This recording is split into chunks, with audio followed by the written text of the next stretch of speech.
കേരള PSCയുടെ പ്രശ്നങ്ങളുമൊക്കെ ഇങ്ങനെ തകൃതിയായിട്ട് നടക്കുകയാണ്. അതിൻ്റെ അന്വേഷണമൊക്കെ നടക്കുന്നു. അപ്പോൾ ആദ്യം യവന്മാരങ്ങ് തീരുമാനിച്ചു അന്വേഷണത്തോടൊന്നും സഹകരിക്കേണ്ട, യവന്മാർ വലിയ ആളുകളാണ്. പക്ഷേ അത് പ്രശ്നമാവുമെന്ന് മനസ്സിലായപ്പോൾ അന്വേഷണമായിട്ട് അങ്ങ് സഹകരിക്കാം എന്നായി. നല്ല കാര്യം. ഏതായാലും അതുകൊണ്ട് കൂടുതൽ പ്രശ്നമില്ല, ഇല്ലെങ്കിൽ അകത്തും കൂടെ ആയതിനെ നേരത്തെ. അപ്പോൾ ഇത് നടന്നുകൊണ്ടിരിക്കുന്നു. ഇവിടെ നടന്നുകൊണ്ടിരിക്കുമ്പോൾ ഇതിനുമൊക്കെ രസകരമായ ഒരു കാര്യം, ഇതിവിടെ മാത്രമല്ല എന്നുള്ളതിൻ്റെ തെളിവാണത് കേട്ടോ. കർണാടകയിൽ കാണാനിടയായി. കർണാടകയിലെ PSCയുടെ ചെയർമാൻ, അതും KPSC എന്നറിയപ്പെടും, കാരണം കർണാടക പബ്ലിക് സർവീസ് കമ്മീഷൻ, അതിൻ്റെ ചെയർമാൻ എന്ന് പറയുന്നത് ശിവശങ്കരപ്പ S സാഗക്കൂർ എന്ന് പറയുന്ന ആളാണ്. അപ്പോൾ അയാൾ ഒരു പരിപാടി അങ്ങ് ഇറക്കി. അയാളുടെ 2 പെമ്മക്കളെ അത് ഇൻഡസ്ട്രിയൽ എക്സിക്യൂട്ടീവ് ഓഫീസറുടെ തസ്തികയിൽ അവിടെ അനധികൃതമായിട്ട് അവിടെ അങ്ങ് നിയമിച്ചു. അതൊക്കെ ടെസ്റ്റൊക്കെ നടത്തി, ഇൻ്റർവ്യൂ ഒക്കെ ഇയാളും കൂടെ പോയിരുന്നു.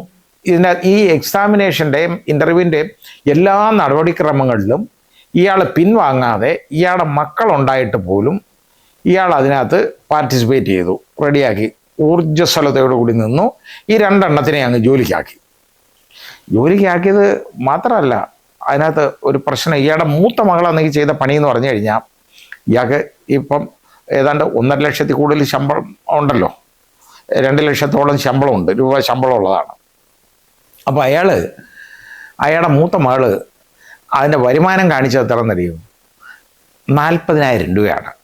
40,000 രൂപ വാർഷിക വരുമാനം കാണിച്ചു. പിന്നോക്കക്കാരുടെ ലിസ്റ്റിൽ ക്രീമി ലെയറിൽ കയറി പറ്റി. അത് ഈ രീതി കള്ളത്തരം കാണിച്ചാണ് അതിനകത്ത് കയറിക്കൂടിയത്. ഏതായാലും പിന്നെ അവിടെ നിയമനം നേടി.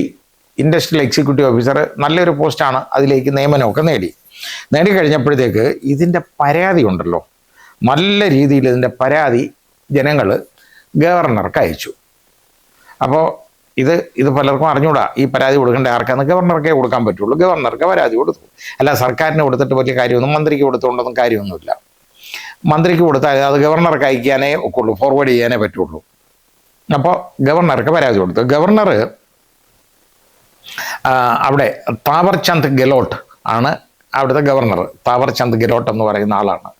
അദ്ദേഹം ഈ പരാതിയൊക്കെ കിട്ടി, ഇതിനെക്കുറിച്ച് അദ്ദേഹം അന്വേഷിച്ച് മനസ്സിലാക്കിയപ്പോൾ ഇയാൾക്കെതിരെ ഒരുപാട് കംപ്ലൈൻറ്റ് ഇതുപോലെ കിട്ടിയിട്ടുണ്ട്. ഒരുപാട് കംപ്ലൈൻറ്റ്സ് കിട്ടിയിട്ടുണ്ട് ഒരു ഉദ്യോഗാർത്ഥികളിൽ നിന്നൊക്കെ, ഒരുപാട് പേരുടെ കയ്യിൽ നിന്ന്. കാരണം ഇതേപോലുള്ള സ്വജനപക്ഷപാതമൊക്കെ സ്ഥിരമായിട്ട് കാണിച്ചുകൊണ്ടിരിക്കുന്ന പണിയാണ് എന്ന് കിട്ടിക്കഴിഞ്ഞപ്പം അദ്ദേഹം ചെയ്തതെന്ന് പറഞ്ഞാൽ, ഗവർണർ നോക്കിയപ്പോൾ ഈ പരാതിയിൽ കഴമ്പുള്ളതാണ്.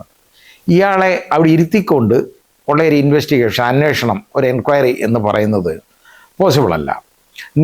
നീതിയുക്തവും നിഷ്പക്ഷമായ ഒരു അന്വേഷണം നടത്തണമെന്നുണ്ടെങ്കിൽ ഇയാളെ അവിടെ തലസ്ഥാനത്ത് ഇരുത്തിയാൽ ബുദ്ധിമുട്ടാണ്.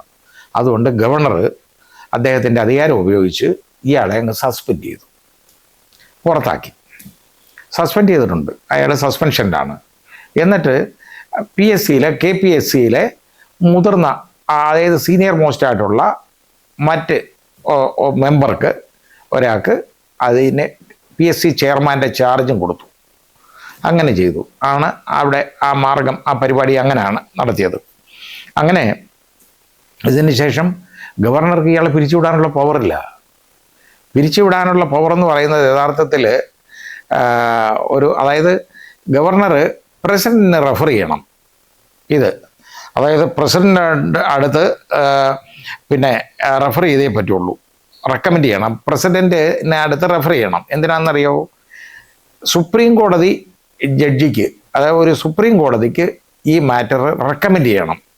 അത് പ്രസിഡന്റേ ചെയ്യാവുള്ളൂ, ഗവർണർക്ക് ചെയ്യാനുള്ള പവറില്ല. പ്രസിഡന്റാണ് റെക്കമെൻഡ് ചെയ്യേണ്ടത്. ആർട്ടിക്കിൾ 317 അനുസരിച്ച് ഈ ഉള്ള പ്രക്രിയയാണ്.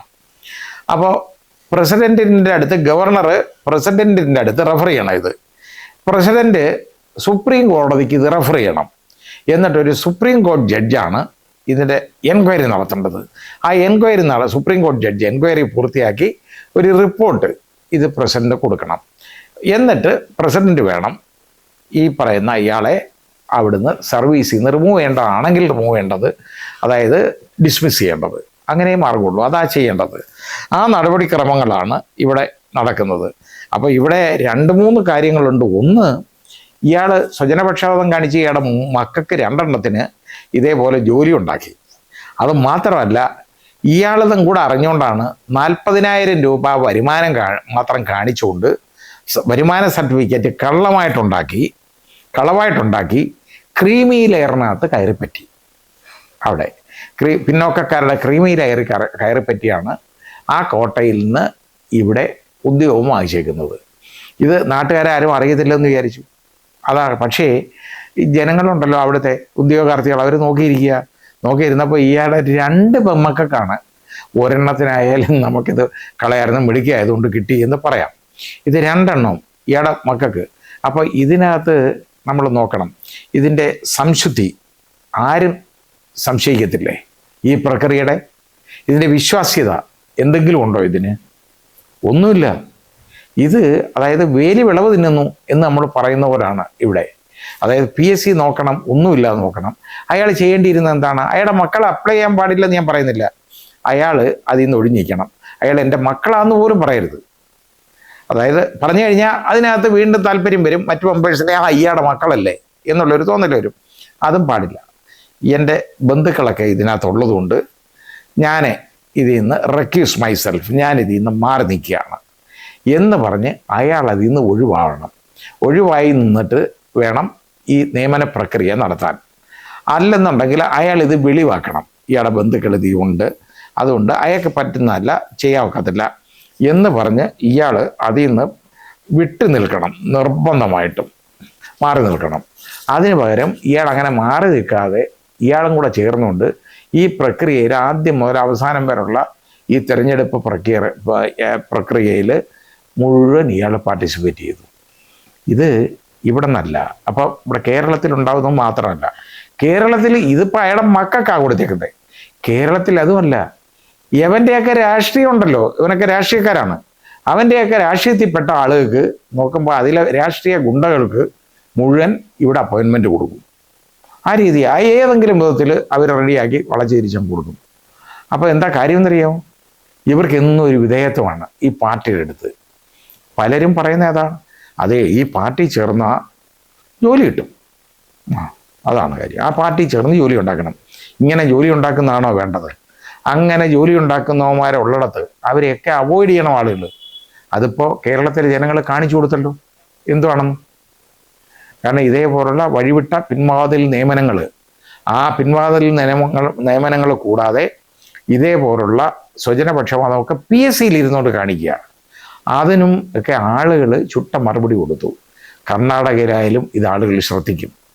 ഇത് ആരാ എന്താ ചെയ്തത്? ഇത് പിന്നെ മക്കൾക്കാ കൊടുത്തത്. എന്തായാലും അയാളിപ്പോൾ വെളിയിലായി, മിക്കവാറും അതിനകത്ത് വിവരം അറിയുകയും ചെയ്യും. അതാണ് കാര്യം, നല്ല കാര്യം.